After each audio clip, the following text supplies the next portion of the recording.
दादी दादा फाउंडेशन ने जो शुरू किया है, ये एक ऐसा इंफॉर्मेशन जो आती है फ़ोन पर, व्हाट्सएप पर, सोशल मीडिया पर, उसको चेक किया क्या, इस नाम का मुहिम शुरू किया गया है, जहाँ पे आप लोग जो भी इन्फॉर्मेशन आपके पास आती है, जो भी खबरें आपके पास आती हैं, उसको आप लोग पढ़ते हैं और आगे फॉरवर्ड करते हैं।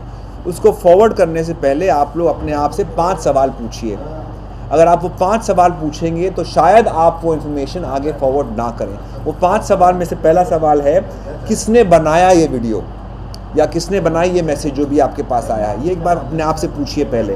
दूसरा, कहाँ से आया है, शायद आपको किसी ने भेजा, उसको किसने भेजा, अगर आप पता लगा सकते हैं तो अच्छा रहेगा। तीसरा, क्या उसका सोर्स है, what was the origin of that message, अगर आप वो देखते हैं तो शायद आप वो मैसेज आगे ना भेजें। चौथा, कब प्रकाशित हुआ ये मैसेज, ओल्ड खबर ना है कि क्या, किस तरह की खबर है, क्या मॉफ्ट खबर है, तो ये बातें अगर आप ध्यान रखें तो आप शायद उसको आगे ना डालें। और पांचवी बात ये है कि इसको मैं आगे क्यों बढ़ाऊं। तो अगर आप अपने आप में झांक के देखते हैं तो शायद आप इस बात को, फेक न्यूज़ को, मिस इंटरप्रेट न्यूज़ को, ओल्ड खबर को, या जो भी खबर है जो सही ना हो, उसको शायद आप आगे ना बढ़ा पाएँ और उसको शायद बचा पाएँ कुछ लोगों को। यही जो बात है दादी दादा फाउंडेशन आगे बढ़ाने की कोशिश कर रहा है। तो आपने उदाहरण में दिया, कितना ये इम्पैक्ट करता है, फेक न्यूज़ कितना गलत लोगों में जाता है, कितना उसका अनर्थ हो जाता है, क्या? मैंने जब बताया था, यस, मेरे साथ ऐसा हुआ था कुछ साल पहले 2017 में। मेरी माँ बहुत पैनिक करके मुझे फ़ोन की थी कि मुंबई में बहुत बारिश हो रही है, एयरपोर्ट भर गया है, आप बैंगलोर से मुंबई वापस मत आइए और अपनी फ़्लाइट कैंसिल कर दीजिए। रो रही थी फ़ोन पर, और मुझसे प्यार करते हो तो मत आना बॉम्बे वापस, कल परसों आ जाओ फ़्लाइट लेकर के। ये सब बहुत हुआ, इमोशनल ब्लैकमेल जिसे हम बोलते हैं। और मैंने पता लगाया, मुझे वीडियो भेजा गया, पूरा एयरपोर्ट जो है पानी में भरा पड़ा था। मैंने फ़ोन घुमाए 2-4, पता लगाया कैसा है एयरपोर्ट, मैं आ गया बॉम्बे वापस। पर उस वीडियो के कारण मेरी माँ का ब्लड प्रेशर, उनकी डायबिटीज़ सब हाई रहा 2-3 दिन तक। तो ये बात जो थी पर्सनली मैंने एक्सपीरियंस की। 2005 का वीडियो 2017 में बाहर आया। सो ये जो बात है, आई थिंक जिसने फैलाई न्यूज़, वो शायद ठीक नहीं हुआ। 2017 में उसको आगे लाने का मतलब ही नहीं था। अगर लाया भी गया तो शायद ये बोल के 2005 का है, ये फिर से ना हो मुंबई में, ऐसा कुछ अगर वीडियो आता तो बात अलग थी। ये हो रहा है बोल करके आना, आई थिंक उससे जो असर हुआ, मुझे भी असर हुआ, मैंने भी 4 फ़ोन कॉल घुमाए।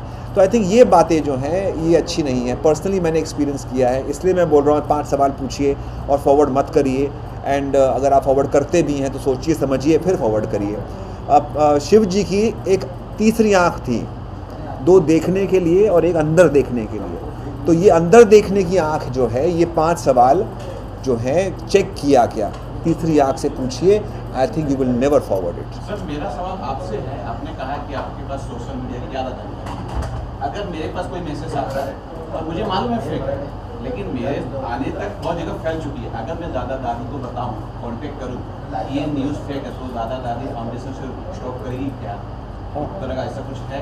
यस, क्योंकि सोशल मीडिया से आपने बताया कि एक आग के जैसा है, जिसमें इन्फॉर्मेशन जाके एक आदमी नहीं, हजारों लाखों पूरी दुनिया में फैलता है, सिर्फ भारत में नहीं पूरी दुनिया में फैलेगा। अगर आपका ऐसा गलत मैसेज आता है और हमको बताते हैं, दादा दादी फाउंडेशन को बताते हैं, तो हमारे खुद के सोशल मीडिया सोर्सेज हम उसको बताएंगे कि गलत इन्फॉर्मेशन, फेक इन्फॉर्मेशन। क्योंकि फेक इन्फॉर्मेशन को बढ़ाना अलग चीज़ है, लेकिन उसको बताना है फेक है, ये भी जरूरी है।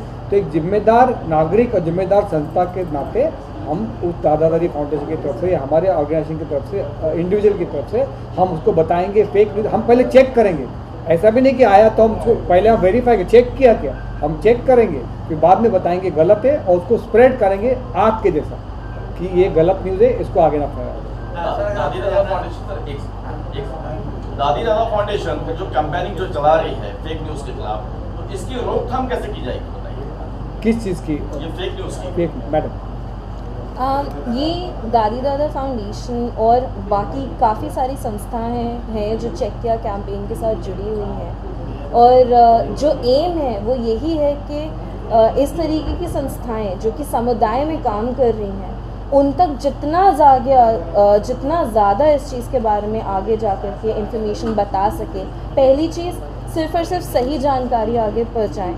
दूसरी चीज़, अगर पता लगता है कि कोई गलत खबर है तो वो अपने अपने सर्कल्स में, अपने अपने नेटवर्क्स में चाहे वो कम्युनिटी हो, चाहे वो इसी तरीके की और संस्थाएं हो, ताकि हर किसी तक जा कर के ये न्यूज़ पहुँचे और सिर्फ सही जानकारी पहुँचे। और तीसरी चीज़ है कि अगर जैसे मान लीजिए इस तरीके की संस्था नहीं है, तो आप और मैं एक इंडिविजुअल इस चीज़ को अपने तक किस तरीके से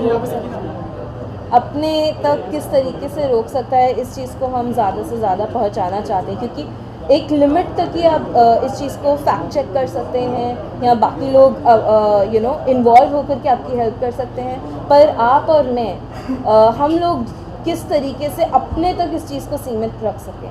एक चीज़ आपने सुनी होगी, जब कोरोना फैल रहा था, ब्रेक द चेन, है ना, कि आगे एक इंसान से क्या इम्पैक्ट हो सकता है, उसी तरीके से इन्फोडेमिक या फिर फेक न्यूज़ का भी एक इंडिविजुअल का क्या कंट्रीब्यूशन है, ये हमारे लिए जानना और रियलाइज़ करना बहुत इम्पोर्टेंट है।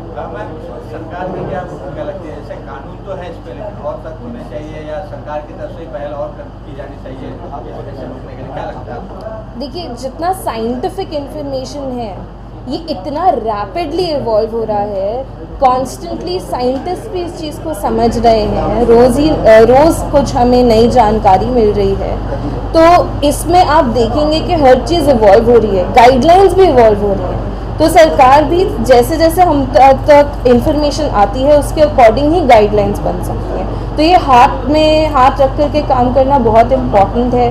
हमें अपने साइंटिस्ट्स, अपने डॉक्टर्स का सुनना अभी बहुत ज़्यादा इम्पॉर्टेंट है। बट अगर आप देखें तो हर चीज़, जितने इनिशिएटिव्स हैं, आप उसमें एक कुछ ना कुछ इवॉल्व होता हुआ देखेंगे, जिस तरीके से जैसे जैसे हम पे और जानकारी आ रही है उसके अकॉर्डिंग। आज जो यहाँ पर रखा गया सेमिनार है, जो भी इस चीज़ को, गंभीर विषय को और स्प्रेड करने के लिए आप लोग की और क्या तैयारी, कैसे आगे ले जाएंगे? एक मिनट, अभी हम महेश टिक्कर जी भारत में अभी ज़्यादा नहीं, पहले अभी शुरुआत हुआ है 1-2 साल पहले, तो उन्होंने सिर्फ अपना जिम्मेदारी नहीं, वो अलग अलग संस्थाओं से नेटवर्किंग करके, सब सिल्वर इनिंग्स है, हेल्पेज इंडिया है, मिनिस्ट्री के लोग हैं, जैसे हमने मुंबई में, महाराष्ट्र में joint action committee of senior citizen बनाई है। हमारा भारतवर्ष में ISKCON, all India citizen federation है, 5000 से ज़्यादा संस्थाओं से जुड़ी है। इस संस्थाओं से जुड़ के, ये अकेले एकला चलो कैंपेन नहीं है, इसमें सभी लोग की, और हम सिर्फ बुजुर्ग नहीं, हम युवा पीढ़ी को, कॉलेज को, स्कूल को, सबको साथ में, सभी प्रोफेशनल को साथ में लेके काम करेंगे और इसको आगे बढ़ाएंगे। तो आज हमारा जो ये कैंपेन है, सिर्फ बुजुर्ग के लिए जिम्मेदारी, लेकिन सभी, जैसा मीडिया है, आप इसको प्रेजेंट करेंगे तो आपकी भागीदारी भी, आपके साथ भी हमारी नेटवर्किंग हुई, तो नेटवर्किंग करके, एडवोकेसी करके उसको ज़्यादा से ज़्यादा लोगों को बढ़ाएंगे, ये हमारा ये है, धैर्य है। आपने जो पूछा कि कैसे इसको रोका जाए फेक न्यूज़ को, 3-4 तरीके हैं। एक तो जो इन्होंने बताया अवेयरनेस कैंपेन, सब संस्थाएं जुड़ती हैं और सब लोग जुड़ते हैं, तो एक अवेयरनेस कैंपेन होगा और आदमी ये मैसेज फॉरवर्ड करने के पहले रुकेगा, एक अवेयरनेस कैंपेन हो गया। दूसरा, आईटी सिस्टम, जो इंफॉर्मेशन टेक्नोलॉजी सिस्टम के कारण ये सब हुआ है, मोबाइल फ़ोन या लैपटॉप से ये आगे बढ़ता है, तो आईटी सिस्टम में एक सॉफ्टवेयर ऐसा डेवलप किया जाता है जो आपके पास व्हाट्सएप आता है और फॉरवर्ड करता है कि अलार्म आ जाए, यही सबसे अच्छा मैसेज है, चेक किया क्या, तो ऑटोमेटिकली आदमी को सूझेगा कि ये मैं कर रहा हूँ, शायद गलत कर रहा हूँ। नंबर 3, जो मेन सर्वर्स है उनको एक फोर्स करना चाहिए गवर्नमेंट की तरफ, कि पहला सोर्स हमको डिस्क्लोज कीजिए। आज आप व्हाट्सएप या फेसबुक या कहीं पे भी, ट्विटर पे, सोर्स अभी भी नहीं बता रहे हैं लोग, क्योंकि उनके सर्वर फॉरेन में। Government should have this law कि ओरिजिनल सोर्स हमको बताइए, जो ओरिजिनल है उसको इमीडिएट पनिशमेंट कीजिए अगर ये फेक न्यूज़, जैसे संदीप जी ने बताया, ऐसा है उसको, और डेटरेंट इफेक्ट ही काम करेगा।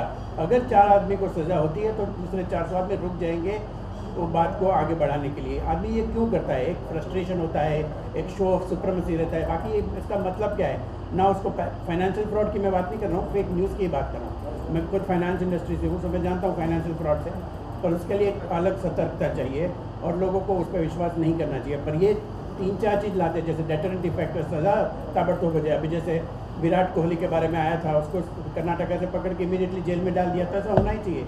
एक मैच हार गया उसके कारण आप उसकी बच्ची के बारे में बोलते हो, उसने क्या गुनाह किया था? जस्ट सोचो कितना गंदा लोग लिखते हैं, तो वो सब रुकना चाहिए। अवेयरनेस कैंपेन हम मिल के करेंगे, ये लोग दिल्ली से बम्बई आए हैं, आगे और भी शहरों में करेंगे तो ऑटोमेटिकली रुकेगा जरूर। Thank you. सर जैसा कि आप बता रहे हैं, सर आपसे पूछना चाह रहा हूँ मैं, जैसा कि आप बता रहे हैं कि मुझे लग रहा है कि दादी दादा फाउंडेशन का एक दूसरा पहलू ये भी है कि आप अपने इसके जरिए सरकार का ध्यान अपनी ओर आकर्षित करना चाह रहे हैं कि फेक न्यूज़ पे आप कुछ बड़ा एक्शन लें। तो वही मैंने बताया, आईटी रूल्स और जो मेन रूल्स है, जो पकड़ा जाता है उसको सज़ा होनी चाहिए ताबड़तोड़, वो इम्पोर्टेंट है। आईटी रूल्स में मैंने 2 सजेशन दिए। एक तो सॉफ्टवेयर जो है, जो मेन सर्वर का है, जहाँ आप मैसेज को आने के बाद फॉरवर्ड करते हो तो एक अलार्म सिस्टम आ जाना चाहिए, वो चेक किया क्या, जो संदीप जी ने 5 रुपये चेक किया, पड़ेगा तो भी उसको एक बार, हम ब्लाइंडली कर लेते हो ना रोज़ के। मेरे को आपको जो कितने मैसेज 400-500 आपको भी आते होंगे, पढ़ते नहीं पढ़ते, लेकिन फॉरवर्ड कर देते हैं, चलो इंटरेस्टिंग लगा तो, पर चेक करना हम भूल जाते, तो वो एक है। और दूसरा, ओरिजिनल सोर्स अगर हमको मालूम है पहला ये किसने चालू किया, उसके जरिए आगे बढ़ता जाता है। और पहला जिसने फैलाया उसको अगर सज़ा मिलती है तो वो खुद रुक जाएगा।